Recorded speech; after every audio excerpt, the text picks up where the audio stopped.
Good afternoon, everybody, and welcome to the 5th webinar in our Youth in the City webinar series.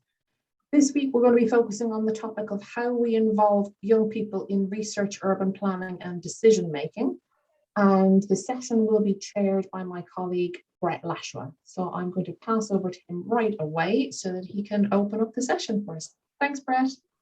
Thanks, Avril. And on behalf of my colleague Avril and Caroline, it's a pleasure to welcome everybody and to offer some brief introductions to our speakers today.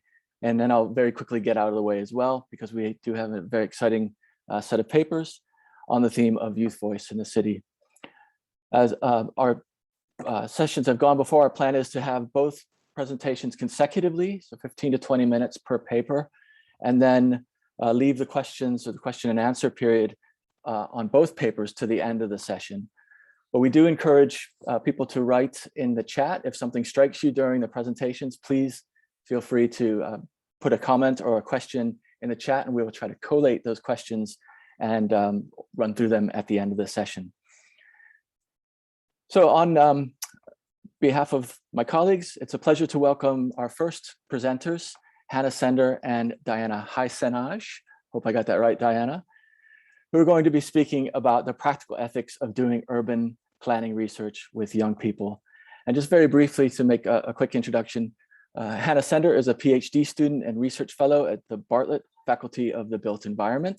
She's interested in how changes in urban areas affect adolescents' everyday lives, subjectivities, and futures. Hannah works with young people of different genders, nationalities, ethnicities, and different abilities in Lebanon and the UK. And she develops creative and collaborative methodologies which support young people to be researchers of their own lives and neighborhoods. Diana Hysenaj is a young person working with communities to drive change. I love that. Outside her work with Fuse, Diana is a young leader for My Life, My Say, and a global mentor for I Am the Code, helping to tackle the current global STEM skills shortage in marginalized communities, amongst other projects. And if that wasn't enough, she is also studying politics and international relations at university. So without any further ado, I will pull up the slides and welcome everybody and turn the show over to Hannah and Diana. Thank you so much, Brett, for that introduction. Okay, so the title of our talk today is Practical Ethics of Doing Urban Research with Young People. And what I really wanted to do today was to kind of talk about how we do co-production basically with young people. This talk isn't kind of specific to urban planning, but that tends to be the research that I do with young people. So a lot of the insights that we get will be generated from doing that kind of research. So actually, could you go to the next slide, please, Brett? Thank you. Great. So why are we talking about practical ethics? Well, I think generally the people who are in this conversation are probably on board with the idea of co-production. You're familiar with it, and you probably think that co-producing research with young people is a good thing to do, particularly if you're trying to do research about young people's lives. But I imagine that anyone who's tried to do co-production in their research, whether it's with adults or with young people, have sometimes found it to be a stressful experience. And that includes a lot of the young people that I've worked with in the past as well. So involving young people in research as researchers will place young people in a position of immense responsibility. It does also run the risk of placing them in compromising situations with their peers, with their family members, or with members of their wider community. And it can conflict with other responsibilities that young people already have. In addition, if we're asking young people to reflect on their own experiences, say, for example, of living in a particular neighborhood, we are also at risk of bringing up difficult memories or asking young people to divulge things about their lives which they want to keep private. And I've worked with young people who have actually joined our research team as young researchers who still don't trust research. They don't trust researchers and they test researchers, and they're often very reluctant to share experiences with them. And I don't blame them. Many of them have had kind of negative experiences of research in the past, or they've heard other people's negative experiences, and they're kind of not willing to engage fully, at least. So this presentation today is about how we, as researchers who are employed in research institutions or even in NGOs, community-based organizations, can meet young people where they are. And we could have called this presentation Reflexive Research Practices or Best Practices for Doing Research with Young People. But we landed on practical because we wanted to spend a bit more time thinking about the administrative and the governance structures that we've seen put in place to support ethical research with young people. And we also distinguish practical ethics from institutional ethics. So actually going through institutional ethics processes has been immensely helpful for me, but some of the tools that we've created to satisfy those ethics boards often don't work in real life. And I think any ethical process which stops before the project actually starts is bound to be flawed. So today we're going to talk about different matters to do with co-production and practical ethics, and particularly in relation to a specific project that Diana and I worked on together in East London. But what we'll do is we'll try and tease out some of those lessons that we've learned, which might be relevant for other people working in very different contexts. So Diana and I worked together on a project called Fuse, and Diana will be reflecting on her experience of working on that project. Diana was a young designer on the project, and that was a paid role, which involved a lot of research, as you'll hear now. So Diana, I will pass to you, and Brett, if you want to move the slide on, that'd be great. Thank you. Thank you, Hannah. So Fuse is research-led, which means that as designers, we do not pursue a solution or product until we've really understood what young East Londoners need. We collaborated with a few organisations, as you can see on the slide, and we're going to talk a bit more about them later on too. Part of the process, we did follow the design cycle. So this involved discover, define, develop, deliver, and evolved. And a part of this, we looked into what kind of services are missing or underprovided within current service provisions, and what a good intervention looks like for both young people and local businesses. We learned about young people's environments, their relationships, and their aspirations. So when doing this, in order to truly understand, we couldn't address all of this in our intervention, but we did capture everything we learned, and the research will inform the next iteration of the youth prosperity model. So please do feel free to ask Hannah questions about this later on, as she's happy to answer them later. We learned about the challenges to young people's well-being and looked into local businesses' interests in supporting their own and their employees' well-being, but not having the capacity to do a lot.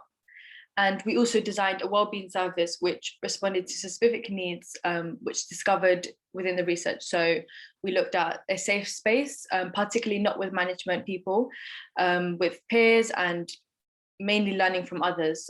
So having different stages in the journey of finding work and being in employment. And the wellbeing service therefore seeks to incorporate wellbeing into our work culture through affinity groups. So if we move on to the next slide, please. Thank you. And if we move on to one more, please. Thank you. Okay, so there are some key benefits of doing research with young people. And the first one is that by directly contributing to the research processes, we as young people can actively make a difference and contribute to the issues within our own and fellow young people's lives. So therefore allowing young people to be involved in research to inform policy about their lives. And one of the second key ones I would like to highlight is that every young person has their own story and life experiences to share. And the process within Fuse really helped reflect this. We were able to have in-depth conversations with young people and touch on intimate subjects that maybe other researchers or consultants might not be able to do completely or prioritize. So our conversations talked about a range of different experiences and aspects of work, such as aspirations, family pressures, imposter syndrome, and more, while also allowing us to look at other aspects and have open conversations about mental health, race, and feelings of belonging. And the last one I would really like to highlight is that young people can learn about the processes that affect them. So for me, using autoethnography to explore our own experiences, for example, helped us feed into the insights collected with our neighborhoods. And we were able to also develop key research skills, which really helped shape the overall solution of the product. And if we could move on to the next slide, please. So now looking at some of the key highlights and takeaways. Being a young designer was filled with many highlights, but also reflections that I feel are important to acknowledge. Views highlighted the importance of getting young people involved within the processes from the very beginning, and signified why we need to give young people a seat at the table to discuss the issues that matter the most to them and their own lives and communities. I personally really enjoyed the learning experience and will give insight into some of the highlights and reflections I have seen. To begin with, it is very important that throughout the process, a clear governance structure is set.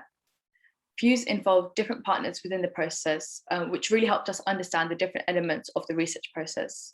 So, for example, having a youth worker providing one-to-one wellbeing support really helped me reflect on the process and also acknowledge how I am feeling, what kind of steps I would like to see next, if there's other opportunities where I feel like I need further support on, or if there's any questions I would like to ask about the project. So that was something that I really found important to have within the project. I believe that when getting young people involved within processes, correct support mechanisms need to be in place to ensure that as individuals, we can contribute to the best of our ability, because sometimes we do have ups and downs, and having that in place, we're able to speak to someone and have someone to talk to one-to-one for something we might need further support on. It is vital, however, that throughout the process, it is clear who we speak to for what. So there was often sometimes where we'd find there'll be a lack of communication. So we'd be like, okay, who do we ask for this question, or who do we ask for this matter? So I feel like this aspect made it quite difficult as a team to understand the next steps, and we were quite confused in some elements. But this links on to the next point that I'm about to make, and this is the importance of transparency. So as designers, we did find that occasionally we were confused on what was happening at the current stage. So having more transparency within research processes allows us as young people to understand the decisions that are being made and how it will affect the next stages. So I feel like that's a very important acknowledgement that we need to be aware of in future practices. Time is also a very important element of the process that should be acknowledged.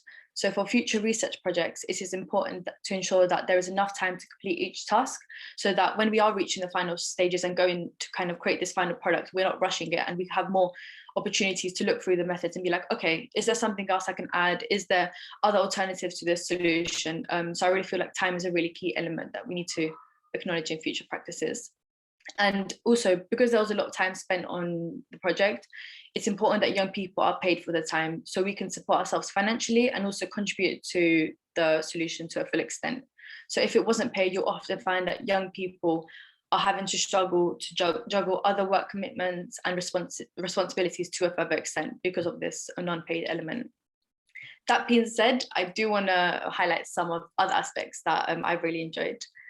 And that's when looking back, I am really proud that we were able to do all of this online, specifically as we never met one another and the whole process was completely online. So it's quite crazy to look back and be like, wow, we did that all online.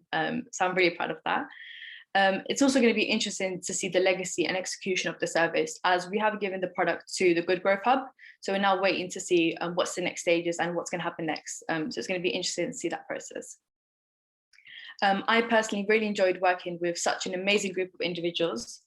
And at the start of the project, because I was one of the youngest designers, there was time where I did feel a bit of imposter syndrome. But I felt that once I had those open conversations and was getting the support, specifically from the one-to-one support in place, I was able to ease this. So I really feel like that's something that I really like reflecting on when looking back at the project. Additionally, I did really appreciate learning about the process of design and having the opportunity to challenge myself within different tasks. One key highlight that I really like looking back on is co-authoring a report paper on our findings and best practices that organizations, communities, and young people should be really aware of, because this really helped me shape my research skills and also helped me look at different aspects that we need to do in future practices. And to sum up, when involving young people, I really think that when kind of like trying to bring this all together, When we are involving young people within the processes of research, it is important to provide the right structure to ensure that individuals feel involved, but also to feel supported, equipped, and included within the processes. So I really do hope that this conversation does not end here, and we do continue this in various fields of research. And I'd like to say a big thank you, and I'd like to hand it over to Hannah. Thanks, Diana. Yeah, so Views was, like Diana said, based in East London, and it was focused more on like work, but we ended up having some really interesting conversations around well-being, and that was kind of the direction that we ended up taking the research and kind of the design that the young designers worked on in the end. And it was a 6-month project, so it's a pretty substantial commitment for everybody in the team to make, and like Diana said, it was really important that commitment was recognised and supported with paid work. So that's kind of one of the key things I think we need to bear in mind, is like, what are we asking of young people when we're working with them, particularly if we're doing co-production with them. You know, young people are taking on a lot of responsibilities, basically the same responsibilities as a researcher. So compensating them for their time, recognizing that level of responsibility, I think is really important. A couple of other things Diana mentioned, you know, that young people are often juggling those responsibilities. So having a kind of flexible structure in place where we can have small team tasks and then whole group sessions, but fewer of them, to kind of allow for people to work around different schedules, I think is a good idea. Something that I think is good to have, and something that we're developing in the Bartlett, in the institute I work for, called the Institute for Global Prosperity. We are developing a Citizen Social Science Academy, and it is accredited training program with skills evaluation, and that kind of completion of the program leads to getting a certificate and a kind of kite mark of this high quality research training that people have received. So it's a proper recognition of the skills that they've gained from being a part of research. And if anyone has any specific questions about the academy, then I really welcome them, because I think it's a really exciting idea. And Fuse has really helped us to understand the kinds of things we need to teach on that program. Diana also mentioned, you know, how important it was for her to kind of be involved in the entire design cycle. So in Fuse, research informed a design that happened at the end of the project. But design was an important part of the entire process. It was over half of the 6 months was spent thinking about design of this service. So I think that's a kind of really interesting way of doing research with young people, because we're thinking about the impact that the research can have right from the beginning of the project, and we're co-designing that impact into the project. And I think a lot of distrust among young people, and actually just people in general, distrust about research comes from feeling like a guinea pig, where ideas are tested on you, someone comes into the community, they do research, and then they leave. And people don't see any to them or to their community from being, and I don't think that co-produced research gets rid of that feeling necessarily, unless there's kind of something that you're working towards collectively. And what that is comes from a conversation with young people, with partners, with researchers about what's desirable and what's possible, and having the right people in the room for those conversations. Diana also mentioned autoethnography, and obviously the young designers interviewed other young people about some of their views around work in East London. But we actually did training on quite a few different research skills, and then the young designers would choose which skills they wanted to focus on, so, or which kind of methods they wanted to focus on using in their research. So they decided what would work best for them in their personal situations, what they felt most comfortable using. And I think that was quite exciting in a way, because we got to do training on lots of different things and consider the potential of lots of different research methods, but we didn't commit to anything until we had discussed it as a team. Diana also mentioned governance structures right at the beginning of her reflections.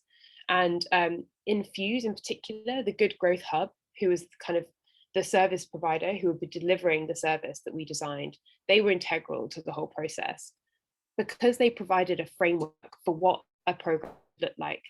They provided a framework for its scale, how it might be implemented, and it gave us something to work towards. Diana also mentioned this wellbeing support that was provided by a youth organisation in Hackney called Hackney Quest, and by one youth worker in particular. And I think it's absolutely the success of a project relies immensely on them, and it's really important to have them costed into any research proposal. One kind of final big theme I think that we can build on a little bit more is on well-being. So Diana mentioned that we had well-being check-ins, and that was really helpful for her to kind of reflect on how she felt about the process, what she wanted to work on more, what we could change as a kind of management team to make the research a kind of more positive experience for the young researchers. Potentially less relevant for Fuse, but I think possibly more relevant for other projects is that I've worked on projects with young people where there's been a huge amount of trauma that young people have experienced, or that members of their community have experienced, and they might be speaking to those people. So we might be doing kind of emotionally challenging research with young people, and often that research doesn't look like high risk research, but these moments can just happen. So I think when we do kind of urban planning research, we're doing place-based research, particularly with neighbourhoods that might be disconnected from services, with marginalised communities living within them. There can be a lot of difficult issues that people are struggling with, and I'm not sure how well prepared all researchers are when they kind of walk into those situations and they're doing research with people. And I think it's important that we do have wellbeing training and mental health training for all researchers who work with people, and wellbeing support for those researchers, because often those researchers are treated like therapists, and they're placed in a very difficult position as well. So I think that's something that we could talk a little bit more about, is wellbeing support for the whole team. And finally, I just wanted to close and say that opportunities like these are also really important. Diana and several of the other young designers who worked on Fuse have presented at sessions at UCL. They've facilitated workshops outside of Fuse, and they've really been able to demonstrate the value of the work that they've done beyond engaging with the immediate partners in Fuse. So it's given us opportunities to reflect more and more on the project and what we can learn from it, but it's also given them an opportunity to kind of get recognition for what they've done too. So in summary, practical ethics with young people, it seems to be very reflexive, it's multi-dimensional, and it's also a never-ending commitment. So it pertains to admin, project design, governance, and kind of well-being. We're constantly trying to improve on what we've done. We're constantly trying to learn, and actually doing this presentation, it was nice for Diana and I to do that again. And as Diana's kind of reflections highlighted, we do still have ways to go to kind of get this right. So I'd be really interested to hear your thoughts. I can see we've got some questions in the Q&A already.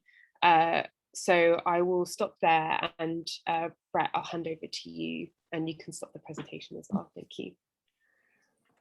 Thank you, Hannah and Diana. Really wonderful project, and an excellent, very provocative set of ideas for us to think about. I do just want to hold the Q&A until after we've had the next presentation, because hopefully there'll be some synergies and some cross dialogue we can generate between the two presentations. So I'd like to make a very quick introduction to our next presenter, Dr. Tom Western, a lecturer in social and cultural geography at UCL. Tom's teaching and research center on movements and migrations, cities and citizenships, relations and imaginations, activisms and anti-colonialisms. As I'm sure we're about to hear, Tom's research is centered in primarily in Athens, Greece, where he studies and contributes to migratory activisms and creative citizenship movements. Tom's currently working on a book titled Circular Movements, Migratory Citizenships in Athens, that hears how people in Athens creatively contest the logics of borders and citizenship regimes, reimagining questions of being and belonging in the city, and remaking citizenships against citizenship. So looking forward to hearing Tom's presentation. Over to you. Thank you so much, Brett. Sorry, I gave you so much to read there. That's okay. It's all worth reading. Thanks. And thank you, to you, Brett, and to Avril and to Caroline for organizing this gathering and the great series that it's part of. Thanks to Hannah and Diana for that really, really thoughtful presentation, which opened a lot of important issues and points. And thank you to everyone who's here with us. I'm going to use my time to share some things, and I'd like to start by saying that I'm speaking both as an academic here at UCL and as a member of an organization based in Athens, Greece, the Syrian and Greek Youth Forum. And I'm constantly trying to kind of bring those roles together, and this presentation comes out of that effort. So I'm going to share some recent work of our organization, and then I'm going to think through or even try out some ideas that emerge from this work, and feedback and questions are very welcome on both fronts. The presentation has two halves. I'm first going to share a video that we made in Athens last year and this year, which is called Becoming the City. It presents our work in a collective way, and I think it speaks quite closely to the themes of today's session. And then I will open three ideas that emerge from this work and that hopefully resonate with some of Hannah and Diana's points and build towards discussion altogether. Just a quick word on our organization before I play the video. The Syrian and Greek Youth Forum is an international activist movement based in Athens. It was founded in 2018 by some very dear friends of mine from Syria living in Greece, but with international membership from the start, including Greek colleagues and people from elsewhere too, including me. I was invited to join 3 years ago, and since then we've been working closely together, drawing on and utilizing these diverse backgrounds and knowledges and building or trying to build a platform for citizenship in Athens. We've developed methods of creative activism, using culture as a tool of political participation, of finding connections and shared histories between Greece and Syria and across broader geographies, and of belonging in and becoming the city. So I'll develop these ideas later, but I'll start with our video, which is called Becoming the City. Active citizenships, it's a lifestyle that we live and we practice every day.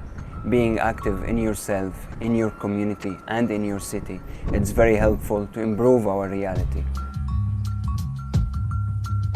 To me, active citizenship is responsibilities versus rights.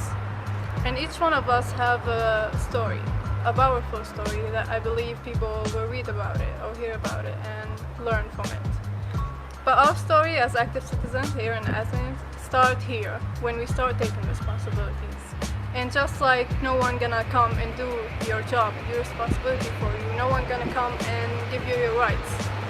So we have to fight for it, to take it.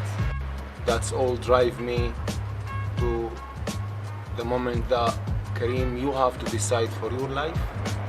You have to create why you are here. You have to know what role you have to play in the life as a human being. Μέσω αυτής της ομάδας έρχομαι και εγώ πιο κοντά στην Αθήνα. Συναντάω ανθρώπους που έχουν όρεξη, ενέργεια, ανθρώπους με κοινωνική και πολιτική σκέψη, ανθρώπους που είναι έτοιμοι να κάνουν πράγματα για αυτή την πόλη. Έτσι όλοι μαζί γινόμαστε ένα. Θα λέγαμε πως η επικοινωνία με αυτή την πόλη είναι μια σχέση αλληλεπίδρασης. Αν δεν μιλήσουμε σε αυτή την κοινωνία, πώς θα μας ακούσει? Αν δεν της μιλήσουμε, πώς θα μας απαντήσει? We can't see in Athena, the place that we belong, we can feel many different cities acting in the same circle, acting in the same direction. We want to be here, we want to be heard, we want to take our rights. And one of the ways that I really think it's powerful, it's art. Art is a way of telling people and telling your city that you are here and you are one and you are united, and it's also a way of keeping your identity and not losing it. After many years of struggles and war, now we are expected to spread love, peace and resilience, but also we are expecting the same from everyone. Είναι γεγονός ότι οι Σύριοι και Έλληνες μοιράζονται χιλιάδες χρόνια κοινής ιστορίας και συνεχών πολιτισμικών αλληλεπιδράσεων στη λεκάνη της Ανατολικής Μεσογείου και της Μέσης και Εγγύης Ανατολής. Είναι πραγματικά εκπληκτικό και ενδιαφέρον το πόσα κοινά πολιτιστικά στοιχεία μπορεί να βρει κανείς μεταξύ των δύο αυτών πολιτισμών.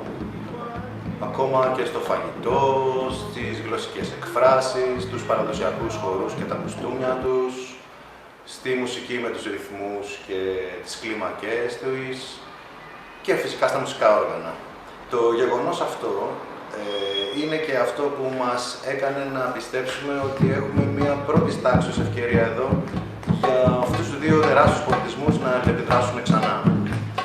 Όταν έγινα μέλος στο φόρουμ νέων Ελλήνων και Σύριων, αυτό που μου έκανε εντύπωση εξ αρχής ήταν το ότι σε κάθε μας συνάντηση όλοι φιλιόμαστε, αγκαλιαζόμαστε, σαν να είναι η πρώτη φορά που γνωριζόμαστε. Και έτσι νομίζω πως δηλώνεται αλλά και επιβεβαιώνεται η φιλία που έχουμε, αλλά και η ομαδικότητα που προσβεύουμε σαν ομάδα. بدأت نشاطاتي مع الفريق في المدينة كشخص نشيط عندما وجدت نفسي وحيداً ولا أحد يهتم بمستقبلي. هنا أخذت عهد على نفسي أن أكون جزء في حل هذه المشاكل التي يتعرض لها اللاجئين، وأنا أكون شخص نشيط في المكان الذي أشعر الانتماء إليه. We see active citizenship as a method. We think that it's not something that is just given from the top down by the state, but it's something that is happening in everyday life, at street level, something very creative, something very dynamic, and we are forming it and making it all the time. النشاط الإيجابي في المجتمع هو يعتبر العضو الفعال في المجتمع، سواء كان للتفكير أو للتطوير أو للتفاعل بين أفراد المجتمع. حرفتي أنا متعلم مصلحتي بشتغل بمجال النجارة، أي شيء بيتعلق بالخشب بحب أبدأ فيه وبحب طور منه لأفضل دائما. يعني هي اللي احنا متعلمينه، إنه دائما لازم نكون بتطور مستمر. فنحن قادرين إن نحن نثبت ونبرهن إن نعمل شيء، وبيضل عنا نحن أمل، والأمل ما دام موجود فينا رح نعمل شيء حلو ونربي أجيالنا على هذا الشيء. يعني ما دام الأمل موجود فكل شيء رح يكون نحن قادرين إن نشتغل، إن كانت سواء مرة مطلقة، عازبة، فتاة صغيرة، كان شاب عزابي أو كان متزوج أو عائلة كاملة. نحن قادرين إن نلغي كلمة لاجئ بالموضوع، ونحن نكون فعاليين بالمجتمع. هنا بدأت بتدريس الرقص السوري مع فرقة موسيقية اسمها ميوزك كرامة. شعور جيد عندما ترى الكثير من الأشخاص من جنسيات مختلفة وثقافات مختلفة holding hand and they dance together. Εγώ είμαι χορεύτρια παραδοσιακών χορών, αλλά με μία έννοια του να μην μένουμε πίσω και να είμαστε τυφλοί σε πράγματα του παρελθόντος και στοιχεία που δεν αντικατοπτρίζουν τη σύγχρονη πραγματικότητα. Έτσι λοιπόν, εκεί έγκυται το ενδιαφέρον μου για τον ντάπκε, όπου ξεκίνησα να γνωρίζω τα παιδιά. Μέσω του ντάπκε συνδυάζουμε διάφορα στοιχεία των χωρών και της κουλτούρας μας και είναι πάρα πολύ ενδιαφέρον. Κάποιες φορές βρίσκω τον εαυτό μου την ώρα του μαθήματος να κάνω βήματα ελληνικών παραδοσιακών χωρών που ταιριάζουν απόλυτα με τη μουσική του ντάπκε και είναι πραγματικά συναρπαστικό. I am trying to do my best to act in the way that I could decide for my life, and I could choose for my life what I want to do to make the city in better situation and to make the society in better situation. So the city is a space of belonging, a space of new forms of identity, new forms of citizenship that don't just stay within national borders but stretch across geographies. That is the message that we're building through these methods of active citizenship, and it's a message that we're in turn amplifying around the world. بكل بساطة الناشط الإيجابي أينما تواجد وأيا كانت جنسيته ولغته وديانته يعتبر إنسان حر التفكير بما أنه تفكيره إيجابي. Γιατί η αλλαγή ξεκινάει από μέσα μας, από τις κοινότητες που φτιάχνουμε και μετά πηγαίνει σε όλο τον κόσμο. I am Wael Habbal, an active citizen of the world.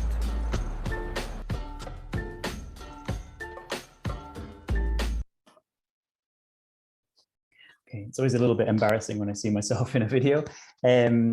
But I'll go now to my 3 ideas that I want to share from this work. The first point that I want to make is on collective methods. The work that we do and that you see in the video is the result of an accumulation of knowledges, a set of collective methods. We see ourselves as a research community, not the subjects of research, as is often the case in migration studies, but a space of collective and collaborative knowledge production. Members of the team do research in the city, identifying community needs, finding things to advocate for, and finding shared struggles that cut across and connect different communities in the city. I'm part of this research process, and this relates to discussions on collaborative research and on things like decolonizing ethnography and so on. But the point is that both theories and methods are constantly emerging from street level perspectives, creative activisms, and community spaces, in this case, all geared towards questions of citizenship. To illustrate, over the last 2 years, members of the team have run workshops on employment and labor rights in Greece, have developed an agriculture project with some farmland outside of Athens and a shop in the city to sell the produce of that, have collaborated on a sport project advocating for rights for refugee youth to join sports clubs and organizations, have cooked and served free food on a weekly basis in a social kitchen, and have produced face masks to be distributed for free in neighborhoods of Athens. But this citizenship work also centers on making media. In 2019, we set up an active citizens sound archive to record and document our activities, sharing and distributing the skills of producing audio media and developing collective methods to assert a political voice in migratory contexts, one that speaks both individually and collectively and across languages and has the space for all of those things inside of it. These media activisms chart an escape route from the representation traps of state work, of mainstream media platforms, and of much scholarship which allow people of refugee background to speak only as victims or suffering subjects, or to be positioned as a problem or a threat. Our work pushes against frames of refugee voices, representational practices built on conceits of giving voice. And we're now in the process of expanding this work, setting up a citizen media lab. We signed a lease on a space for this in Athens last week. And I want to acknowledge and thank the UCL Global Engagement Fund for giving us some money to help with this, which we are using as a salary for my colleagues in Athens to do this work, to continue this work, which relates back to what Hannah and Diana were saying about paying people. This lab is going to be a space for creation and documentation, a resource for the city, a platform for communication with movements elsewhere, a space for mobilization as much as representation. And this means not just claiming the right to the city, but the right to write the city, which is close to what Edward Said once called the permission to narrate, except in this case, people are not asking for permission, but are claiming the right to narrate as one of many entangled rights to be at once fought for and asserted. The second idea is that of anti-border choreographies. And here I pick up and move with the emphasis in the video on art and culture, and particularly on dance. Dance, to borrow a line from Fred Moten, is the city's mother tongue, which is a line I love very much. The city that speaks in dances is the city that's always moving, that is built on movement. In Athens, this opens ways of finding commonalities, shared histories, relational movements that exist across performance cultures all around the Eastern Mediterranean. Greek dance and Arabic dabke find themselves moving together in what I'd like to call anti-border choreographies. Here, I don't just mean borders at national or state level, but borders that exist in urban space, that play out in everyday life, that are written onto people's bodies in the form of racialized regimes of citizenship and equally racialized systems of policing, of access to resources, and of life and livingness in the city.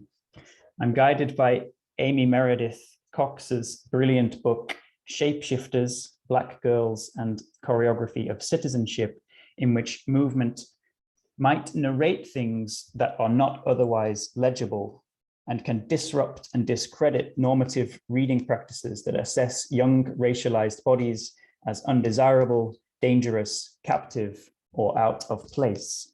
The context is different, but the issues resonate. Choreography becomes a method of belonging, and people use dance as a method, and I quote Amy Meredith Cox here, to shift the shape of spaces that restrict and punish them, as well as those that offer care and support, end quote. Choreography is a kind of city making, and in our case, Athens becomes an open circle, the shape of so many dances from all around the Eastern Mediterranean, always open, always changing, a space of social and political improvisation. The dance circle is a kind of urban planning, not in the sense that we usually think of this term, but a space of planning for life in the city, a rehearsal, a set of possibilities. As my brilliant friend Wael, one of the co-founders of the organization, told me once in a radio program we made together, we encourage our team always, act how you act in the dabke, be together in one line, everybody act as one body and support the one next to you, end quote. These choreographies provide ways to become powerful in a situation designed to render you powerless. And to borrow one more line from Amy Meredith Cox's book, these movements are committed to, not to inclusion, but to creation. And this takes me to the last idea I wanted to share, which is of creative citizenships. Citizenship is the organizing principle of our team. On one level, this means building a platform to be part of Greek society and political decision-making, working in solidarity and collaboration with other grassroots Athenian organizations and communities. But on another level, it's about unmaking and remaking the very meanings of citizenship itself. And crucially, this is about decoupling ideas of citizenship from national identities, from the nation state. In the video, Karim, another dear friend and co-founder, asserts that in Athens, we can feel many different cities acting in the same circle, acting in the same direction, end quote. Athens now contains Damascus, contains Alexandria, contains Gaza, contains cities from all around and beyond the Eastern Mediterranean. And this creates relational ways of being and belonging with commonalities rooted in shared experience and knowledge in the rhythms of the street, the city, and everyday life. These are relational and collective geographies. These, again, are circular movements, remaking urban space. Citizenship struggles, which, as I've learned from my colleagues, were a key part of the Syrian revolution, become citizenship movements in Greece. Collective and collectivist ways of organizing are carried, remembered, and remade in migratory contexts. These transnational and migratory activisms are full of creativity, but these street-level theories of citizenship are often invisible or inaudible to the agents of the state responsible for integrating people. People create instead spaces of self-organization, border thinking, and activist practice, a workshop of subject positions worth inhabiting. My colleagues speak of Damascus in Syria this way. Whoever goes to Damascus becomes Damascus, and diversity becomes the identity of the place. We apply the same logics to Athens and are all now Athenians as a result. These are creative citizenships shifting away from citizenship as defined by the state and remaking the word citizen, the word taken with an assumed whiteness and used by the far right in Greece as a cover for racist attacks and general brutality. And we find instead forms of Athenian citizenship emerging that are lively and disruptive, rebellious and joyful. And Athens itself becomes a testing ground of ideas, a song of solidarities, an amplifier of demands, an abundance of languages. And I will stop there and return to the conversation with everybody. I'm very happy to be in community and conversation with all of us now. Thanks so much, Tom. And obviously thank you to Hannah and Diana as well. There's so much there to be discussed, I think. We've had some great comments in the chat, so I'm just going to ask some people who've asked questions to unmute themselves and show themselves and pose these questions to you. So I'm going to start with Cassie Kill, who's asked several questions actually about the complex relationalities of co-researchers, which I think is a really, really interesting question. And also Cassie, together with Claire Kilgallen, we're talking about the issues of developing unified outcomes. Cassie, do you want to come in here and put those questions to the speakers, please?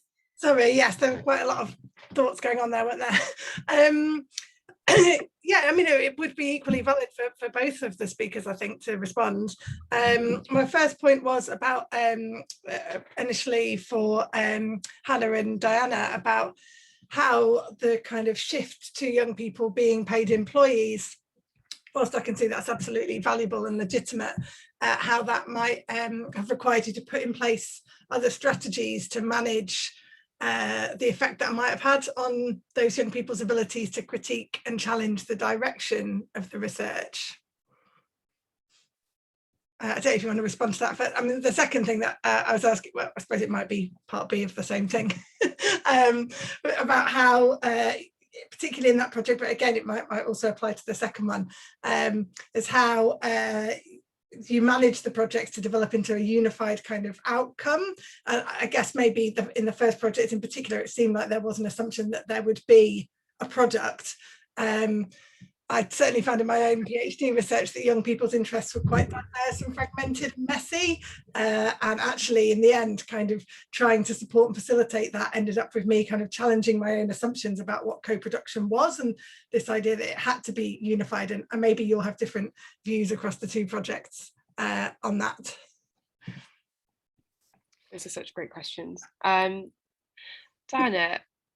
you're the best person to answer this question about how you felt like as a paid member of the team. Like, did you also then feel like, oh, I can't critique the research process? Like, you know, how much did you feel like you could say, oh, you know, this isn't working and we need to change it up? And what helped you to feel that way if you did? Yeah, I definitely feel that throughout the process, there was some times where I was like, okay, like, how do I say this that I feel like, okay, this is not like the right way we should go or like talk about it. But I feel like something that really helped kind of prevent this and allow me to speak was having this feeling of being heard. So say, for instance, when I am speaking, I know that I am being respected and I am being heard too, and that things I am saying are being noted down and going to be reflected upon later. There are times where I have worked like part of projects or in meetings where once I say something, I know nothing's going to be looked back upon. So having that feeling of being heard and being actually having the opportunity to ask questions, and even we had like these group sessions where we as the designers ourselves would get in a team of 6 without any of the other like team leaders, and we would kind of write down things that we would like to talk about. So key things that we would find were not working well and areas that we would like to work on in the future. And from doing that, we were able to create like a document kind of talking about things we would like to reflect upon to the team. And I feel like this helped because we were, as a team of young people, able to speak honestly with one another and be like, okay, this is what we need to mention. We need to talk about this. And by doing that, we were then able to kind of like go back to the main session and be like, okay, this is what we want to talk about. These are the key elements and this is what's like not going wrong. So I feel like those elements of being heard and actually having the opportunity to ask questions and have our voice heard really helped kind of feel trusted and feel that everything we were saying was being respected. So I do hope that kind of answered your question. And yeah. And just to kind of add to that, we also, you know, so there's like this group of young designers, there's 6 of you, and I think having a small group helps a lot for that reason, so that you can have those group conversations, you can kind of come to a consensus on these key issues. The other thing is, you know, we had myself, we had Luke from Hackney Quest, the youth group, we had the Good Growth Hub, but we also had the Plug. The Plug were managing the process, and the Plug themselves, 2 young people from Hackney who said, you know, we don't want to any more consultancy in Hackney with young people, we're going to do it ourselves. We know how, like, we can take hold of these tools that consultants charge thousands and thousands to councils to use, and we can do it better. And they themselves are young people listening to the young designers, so actually they were steering the whole project. So it wasn't just like a group of young people and then very, very senior academics. There's so many other people involved who were kind of making sure that everyone's voices were heard. And then, sorry, you asked the second question, and it was about conflict. Yes, like potential conflict. And how things kind of might fragment and Yeah. what to kind of keep an outcome on track with Yeah. dissent along the way. Yeah, totally. I think, Diana, like, jump in if you think I've got this totally wrong, but I think there are a couple of different ways of doing it. So obviously people have different ideas about what the directions of research should be, and like what they're passionate about will be massively different. I think having a clear kind of structure in place which says, you know, we've got to get from point A to point B, and point A has to inform point B, was quite helpful, because then any decisions we made had to be based in the research that people were doing. So there had to be evidence why we were taking things in one direction and not another. And when there were no clear decisions, we voted. So I've seen, not in Fuse, but I've seen it happen in other projects where that's created some upset, but at least we can say, well, this is the reason why we're going in this direction. We're listening to the voices of the people that you spoke to, and these are the things that they've told us, and this is where we're going. And, you know, that's how it's going to be. But, you know, there are times where we've had to park stuff, you know, and it hasn't been able to go into the main final presentation to partners, for example, but we've had to say, but we have to, this we're going to tackle separately. We have to tackle this. It is important, but it's not happening now. It's happening at another time. And it can be, there can be conflict there. And another place where there's conflict, is general stuff around like conduct, like what time do we have to meet? How often do we have to meet? Those kinds of things. And having we had a charter in another project we had a charter in place. We sat down at the very beginning of the project. We said, these are what we think are reasonable kind of expectations we can have in terms of respect for one another and so on. If we want to revise those, then we can revise them. But if we violate them, or we find that someone else is violating them, then we're allowed to call one another up on it. And I think that was also really helpful. Not perfect, but helpful. Thanks. Can I bring in Julianne Viola, who's got an interesting question, which I think comes on the back of that, really, because you're talking about sort of ways of building trust. But Julianne, do you want to pose your question? Yes, it does follow really well as the next question. Thank you so much, Caroline. So Hannah discussed the lack of trust among the young researchers, especially kind of at the start of a project, and just being distrustful of the research process itself. But what are some of the key things that you found together, Diana and Hannah, to be helpful in building trust between the researchers and the young researchers and designers? And what might be some ways to help young people feel valued and taken seriously in this process as co-creators? Diana, do you want to? Yeah, I don't mind. I think bringing it back to kind of what I said before, is this feeling of being heard. So definitely within these conversations, I really think that the one-to-one wellbeing support was very helpful in allowing me to kind of give those extra thoughts and kind of reflect on the process myself, and then go back to the group sessions and be like, okay, this is what I think we need to do, and this is the elements we need to work on. So I do think that that's one of the key elements of being heard and being respected, knowing that what you're saying is actually going to make a difference, and it's actually going to be either involved again in different conversations, and it's not going to just be like neglected and being like, okay, what the person said is like, it's like useless, so we don't just kind of continue it. So I definitely think it's that idea of being heard and continuing those conversations that you as young people and as a team have. It's also a bit about research design. Like, we didn't decide, you know, we were charged with talking about work and trying to find like a solution for work related issues in East London. But we said to the funder, like, we're going to make this super broad. We're going to talk about all sorts of different things that are affecting young people who live in this space, because work is a part of a bigger story about family relationships, about what services are available in your community, aspirations, like all of these things. And so by setting that from the beginning with the funder saying this is how broad we're going to be, then any ideas that came out of the research were valid and it could be taken in any direction. So Diana and her team could see that if they thought something was worth pursuing, then it would go ahead, you know, and that is, I think, an important part of showing that it's worthwhile trusting the research process. Great, thank you. I'm going to ask Avril to come in now, who's got a question for Tom.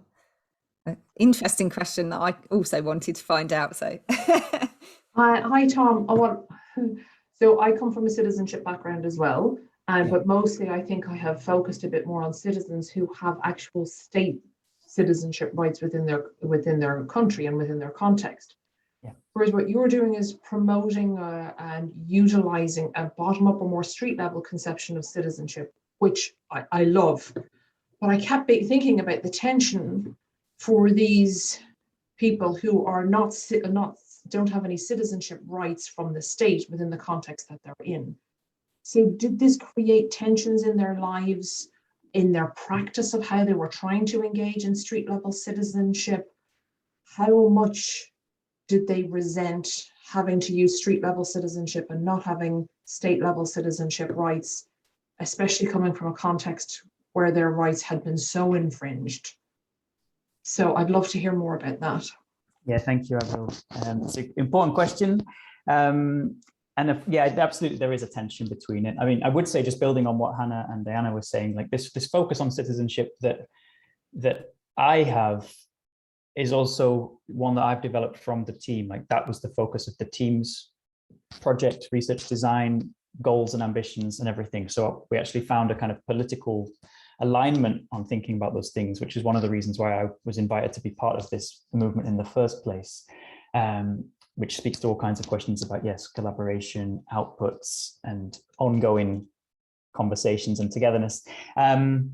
But yeah, absolutely, there are tensions there. I mean, the situation in Greece is very, very, like, the idea of citizenship is very tightly nested around ideas of ethnicity, language, religion, and it's something that's been a very, very fraught process for some decades for people born in Greece, but of migrant parents, until very recently weren't considered citizens either. So people who've been born in Greece, grown up, gone to school in Greece, speak Greek as the first language. If their parents had moved from somewhere else, until very recently, they also weren't legal citizens. So there's a big sort of landscape of citizenship contestations in Athens, in Greece, which our work fits into, and we found our allies within that bigger movement. But of course, it makes things difficult for people when citizenship is more a performance, an idea, rather than a set of tangible material rights and resources. But I think it matters a lot to the team precisely because that narrative isn't being told. People are constantly positioned as being refugees, which has a set of connotations to it in terms of what people can say and can think and can't say and can't think. So by just claiming that word, saying we are citizens of this place, we are Athenians like everyone else, it kind of hints towards citizenships to come. And it's kind of an assertion of those rights, but also an act of claiming those rights in advance, if that makes sense. And I think there was a question on citizenship and method in the chat. And all this connects to work of people like Engin Aysin, who's written a lot about citizenship as coming from the bottom up. There's a really good book called Border Thinking by Enrique Sepulveda and Andrea Dirnes, who write about these same ideas of young people claiming citizenship in transnational ways that don't map onto the nation state, but are kind of emergent in urban contexts. So we're learning from that, and that's an ongoing process, but it's tense, but we have to do it.